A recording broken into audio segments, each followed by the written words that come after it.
Hola, ¿qué tal? Seguimos con el curso práctico Programando T-Rex en HP Prime. Continuaremos con el repaso de gráficos, qué son los objetos gráficos y los comandos que lo manipulan. Vamos a revisar los comandos gráficos que usaremos, pero también repasaremos brevemente qué son los gráficos en la calculadora de tal manera que podamos entender qué son y cómo podemos crear cosas relacionadas a estos. Voy a obviar completamente la sintaxis de los comandos para concentrarnos en fundamentos más importantes como el uso de ellos. Como he mencionado antes, puedes consultar la ayuda con facilidad para conocer la sintaxis. Con saber para qué sirve cada comando y cuáles son todos es suficiente. En primer lugar, veamos una clasificación de los comandos de dibujo. Aquí los tenemos a todos, 9 que editan píxeles, 2 que definen los objetos gráficos, solo 1 para mezclar, 3 de consulta de información y 6 comandos de soporte.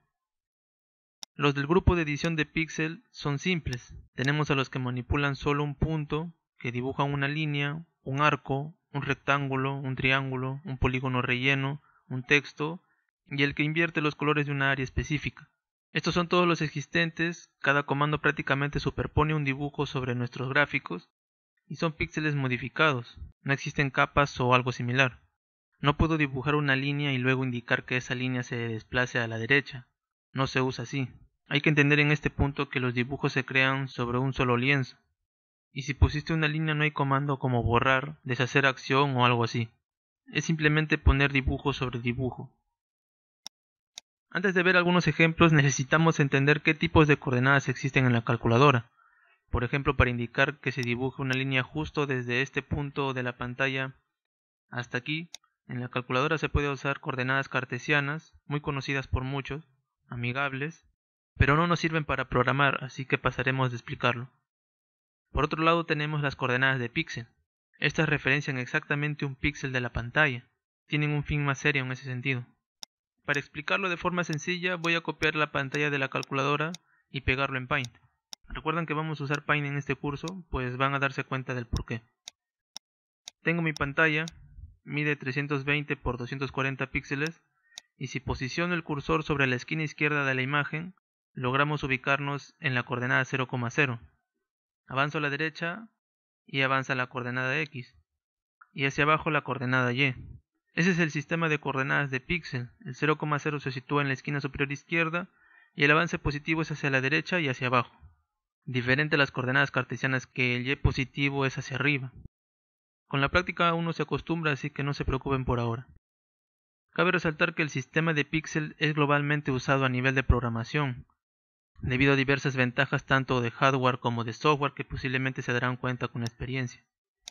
Entonces el primer punto de un gráfico es el 0,0 y para nuestra pantalla el punto final es el 319,239 porque empezamos desde el 0,0 así que no llegamos a los 320,240, ténganlo en cuenta.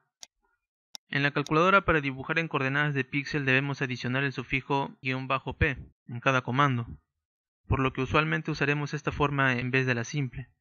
Ojo, son lo mismo pero usan diferentes sistemas de coordenadas. Esto creo es suficiente para pasar el tema de las coordenadas.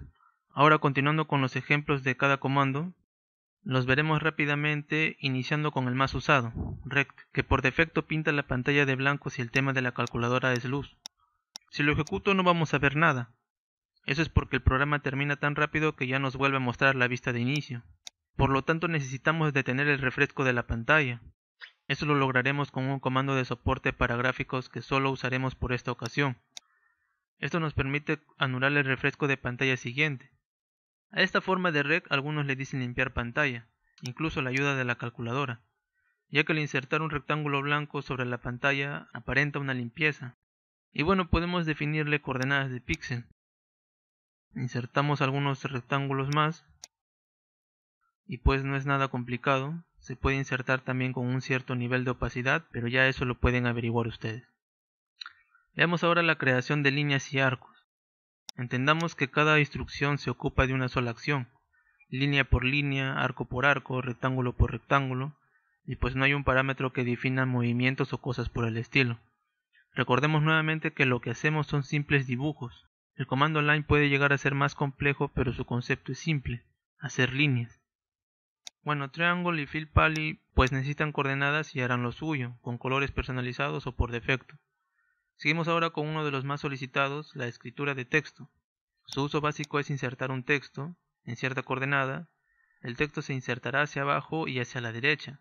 Siempre predomina ese sentido en gráficos. Se asigna un color y un tamaño de fuente.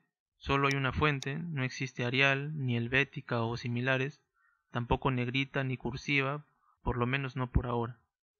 Por último, un comando con una función muy conocida como la inversión de colores. Podemos invertir zonas o toda la pantalla. Como nota final de la edición de píxeles, pues los dibujos que caigan fuera de la pantalla o del gráfico que estemos editando no será considerado. O sea, si el comando rect me dice que debo pintar una región desde el 0,0 hasta el 1000,1000, pues simplemente será obviado. Igual para el texto, no se insertará ni se perderá tiempo insertando píxeles en un área que no existe. Recordemos que toda instrucción se toma su tiempo y ese es un factor importante a tener en cuenta. Bueno, ahora viene lo bueno, la calculadora permite crear hasta 9 objetos gráficos más. Hemos visto el dibujado directamente sobre la pantalla, porque ese es el destino por defecto. Sin embargo, es posible crear más objetos gráficos que no son la pantalla, que nos pueden ayudar a realizar tareas complejas. Lo único que necesitamos es dimensionar una de las variables reservadas que van desde el G1 hasta el G9, por ejemplo definir G1 de 100 por 100 píxeles, incluso escoger un color inicial, azul claro por ahora. El resultado sería este, pero obviamente no lo vemos en pantalla, porque es una variable, está en memoria. Es como cuando creas una variable local y no necesariamente se muestra en pantalla para que exista. Por ahora entendamos que existen. ¿Cómo dibujamos sobre esa variable gráfica? Pues es sencillo. En la mayoría de comandos gráficos solo se le adiciona el identificador como primer parámetro y se entenderá que esta instrucción edita cierta variable. Creemos un segundo punto G2 de 500 por 500, más grande que la pantalla. Insertémosle algunos rectángulos, algunos textos y listo. Estas variables, al ser del sistema, pueden ser accedidos desde cualquier ámbito. Por ejemplo, en inicio, como ya han sido creados, pues los podemos ver. Solo que no se aprecian bien las miniaturas, ni siquiera con la opción mostrar. La calculadora por ahora no redimensiona gráficos con efectos de mezcla de píxeles. Por eso es que no se aprecia muy bien. La reducción se hace con la omisión de píxeles, por lo que se pierde calidad. Limpiemos un rato la pantalla y veamos algo. De G1 a G9 son variables reservadas, para crear objetos gráficos adicionales. ¿Y la pantalla tiene un identificador? La respuesta es sí. La pantalla siempre es G0. Por ejemplo, lo muestro. Y ven que sí lo es. Y por supuesto es una consulta en el instante de su llamada. No es que vaya a pasar un efecto tipo espejo contra espejo y observar una especie de repetición infinita. Es una captura justo antes de actualizar la pantalla, cuando todavía tenía el G0 escrito, como podrán ver. Si lo llamo más veces, veremos el efecto de las repeticiones. Y bueno, ese es el G0. Cuando lo vemos así funciona como consulta. Vemos que se actualiza su visualización con la consulta de pantalla antes de ser llamada, puesto que son llamadas estáticas. Bueno, pero esto solo es una previsualización en inicio, no es algo que vayamos a usar. Entonces, ya que sabemos que G0 es el identificador de la pantalla, si colocamos G0 en los parámetros será igual como si no lo pusiéramos, ya que estamos editando igualmente la pantalla de la calculadora. Hasta aquí quedamos así. G0 es la pantalla y el resto son objetos gráficos que están en la memoria. O sea, existen pero no los vemos. Si no se ven, entonces ¿para qué sirve? ¿Por qué pueden ser más chicos o más grandes que la pantalla? Pues la respuesta es porque podemos copiar una cierta región de esos gráficos hacia la pantalla, con ayuda del comando bleed, que es el único comando de su tipo que realiza esta instrucción tan necesaria que es la interacción entre gráficos. Por ejemplo, coger un poquito de G1 y ponerlo en G0, o sea en la pantalla. Un poco de G2 y mostrarlo en la pantalla. Y es gracias a este comando que se hace útil el uso del resto de objetos gráficos. Bleed nos permite mostrarlos, es decir, enviar regiones a G0.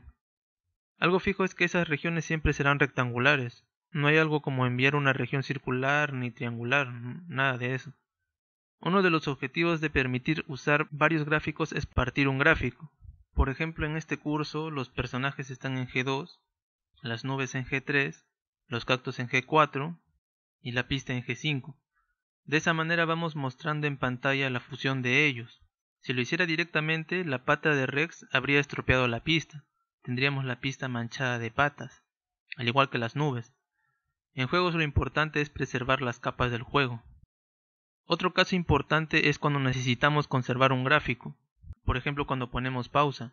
Antes de mostrar los menús y el pausa en el centro, pues guardo la pantalla en G8 y luego superpongo elementos en G0 sin problemas, ya que al salir del pausa copio G8 a G0 y puedo seguir con las modificaciones comunes del juego respecto al avance. Resumiendo, el bleed me ayuda con el fundamento de partir gráficos y en conservar copias. Es un comando esencial. Por otro lado, tenemos otros comandos como los de consulta, obtener el ancho o alto de un gráfico y también el color de un píxel. En algunos juegos resulta útil identificar un color. Por último, los comandos de soporte. RGB para definir colores con el modelo de adición de rojo, verde y azul. Convertir coordenadas cartesianas en coordenadas de píxel y viceversa, que no usaremos. Draw menú que nos facilita la creación de un dibujo de menú táctil que respete el estilo de la calculadora. Pero solo es un dibujo. No se les ocurra que si insertamos un dibujo ya le podemos tocar con el dedo y ocurrirán maravillas. El freeze que solo congela la pantalla al finalizar por completo un programa, y el icon que he decidido no hablarles por sus inconvenientes con la memoria. Sirve para crear más gráficos aparte de las variables G1 al G9, pero no es recomendable usarlos. Es cierto que íbamos a usar el Ligrone Generator, pero ya no será así. Lo haremos como creé el juego al principio, píxel a píxel. Repasando nuevamente los grupos anteriores, tenemos los que modifican los píxeles de nuestros objetos gráficos o directamente en la pantalla, los que definen el tamaño de nuestros objetos gráficos, el comando bleed que permite la interacción entre ellos, y los de consulta como base, altura y color de píxel. En este curso, sin embargo, solo usaremos los comandos que se resaltan, siendo solo 10 comandos de un total de 21. El comando mouse lo voy a explicar luego de cerrar el tema de los gráficos. Repasemos ahora qué son los objetos gráficos reservados del sistema, o sea G1, G2, G3 hasta el G9. Como son globales, no dejan de existir al terminar nuestro programa. Son similares a X, Y, Z. Pueden ser utilizados desde cualquier programa y en cualquier ámbito. Eso sí, se borra su contenido al apagar la calculadora o al limpiar la memoria con las teclas ON/SIM. Estos objetos ocupan espacio en la memoria. Cada píxel equivale a 2 bytes, o sea 16 bits, que a la fecha se reparten 1 bit para el canal alfa y 5 bits para el canal rojo, verde y azul, un total de 16 bits. Esto hace que, por ejemplo, guardar la pantalla en G1 equivaldrá a usar un espacio de 320 x 240, 76.800 píxeles. Cada píxel necesita 2 bytes para definir su color. Resulta 153.600 bytes, equivalente exactamente a 150 kilobytes. Por ello es importante entender que crear gráficos muy grandes, como por ejemplo definir una imagen de 1280 x 720, ocupará 1800 kilobytes, aproximadamente 1.76 megabytes. El crecimiento es cuadrático, y pues usar 1.76 megabytes o 2 megabytes es importante considerando que comúnmente tenemos solo 8 megabytes libres para usar en la calculadora. Por eso tengamos cuidado al crear gráficos. Aunque ya algunos miembros de HP han mencionado que van a aumentar los bytes para la definición de colores, por temas de compatibilidad de dispositivos, incluso aclaran que puede ser más rápido, pero la clara desventaja está en el aumento de uso de RAM, ya que posiblemente cada píxel ahora ocupe 4 bytes, es decir, el doble. Pero bueno, siempre estemos pendientes del uso de la memoria RAM. Continuamos ahora con el comando mouse, el comando que habíamos puesto, y que se relaciona mucho con el uso de gráficos. El comando mouse nos permite consultar el buffer de los gestos de pantalla. Por ejemplo, si tengo presionada la pantalla, al momento de hacer un llamado con el comando me retorna la coordenada y el tipo de gesto. Para verlo mejor le pondremos el sufijo cas, para verlo como números reales. Esto en realidad no es necesario, solo lo pongo para poder visualizar mejor lo que pasa. Ven que si me acerco a esta esquina la coordenada que retorna el comando será 0,0, es lo esperado. Estos dos son la coordenada actual, estos otros la coordenada donde se inició el toque y el quinto valor es el tipo de gesto. Muestra dos listas porque la calculadora puede reconocer hasta 2 dedos en pantalla, pero no vamos a extendernos con eso. En cuanto al tipo existen unos cuantos, 0 para un toque nuevo, 2 para desplazamiento, 3 para zoom, 4 para giro, pero como esto se hace con 2 dedos no lo vamos a explorar. Bueno, esto solo es una introducción para el comando mouse. Es solo un consultor de los gestos que se realizan en pantalla. O sea, los gestos siempre existen. Esos se almacenan en un buffer, y lo que hace este comando es obtener esos datos en ese instante. Esto hay que entenderlo de alguna manera. Más detalles serán dados a lo largo de este curso, así que esperen en los próximos videos. Veremos ahora dos pequeñas pero importantes preguntas usuales. ¿Cómo creo botones? Pues es fácil, haces un dibujo que represente el botón, luego incorporas una estructura que reconozca si has presionado esa región y lanzas una acción, algo simple. ¿Cómo hago para que ese texto vaya desplazándose a la derecha de mi gráfico? Pues tendrás que insertar tu fondo y luego el texto en diferentes coordenadas. Primero tu fondo y luego el texto. Puede ser texto, una línea o un gráfico que hayas creado en una variable. O sea, todo tipo de animación se basa en el manejo de cuadros, de fotogramas, en saber qué es un efecto visual y cómo crearlos, cómo simular efectos suaves y toda cosa similar. Eso es un conocimiento aparte que yo no voy a explicar, puesto que si logran entender conceptos visuales similares a qué es realmente un video, pues entonces no hay necesidad de extenderlo. Además, este video es algo resumido. Eso sería todo. Recuerden no sobredimensionar las variables gráficas. También tener en mente que los dibujos que hacemos son estáticos, no es como Paint, donde hacemos control Z para deshacer o que exista una herramienta borrador. No hay eso. No es recomendable usar el comando icon. Y por último, mencionarles que si desean información más avanzada en cuanto a gráficos, pueden visitar un artículo que creé respecto al tema. También dejo un artículo compilado sobre coordenadas cartesianas y coordenadas de píxel.